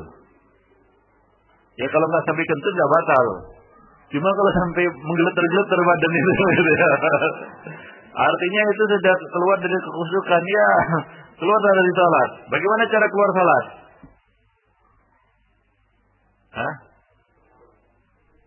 Ya berdaham kan begitu ya. Ya. Kemudian keluar kan begitu. Supaya nggak nampak kali mau kentutnya kan begitu. Ya seperti itu. Jadi kalau kentut itu sudah nggak tertahan, tapi apa namanya gini-gini gitu ya, ya sudahlah. Kata orang sekarang ikhlaskan saja gitu. Karena ini memudaratkan salat kita. Salat kita jadi tak khusyuk, ya. Jadi samakan dengan apa? Menahan apa?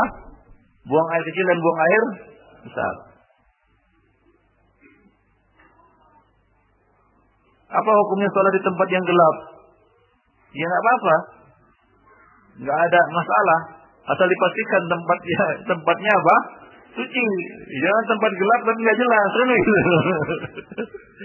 Hidupkan lampu ada kotoran di depan. Ya maksudnya Nabi sholat di rumah beliau di tempat yang gelap karena beliau tahu tempat beliau, di kamar beliau di mana tempat yang suci kan begitu ya. Nah tapi kalau tempat gelap nggak jelas, ya antum nggak tahu, ya pastikan kesucian tempat sholat. Nah itu saja, bukan masalah nggak boleh sholat di tempat yang gelap. Masalahnya berkaitan dengan salah satu syarat sah sholat, yaitu sucinya apa? Tempat.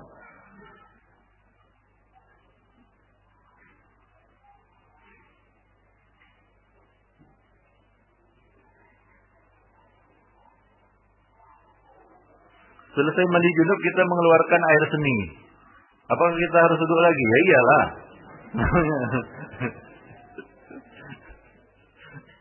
Ya, Sonifidin. Mungkin ini udah jelas sebenarnya, cuma agak bingung-bingung kan gitu ya.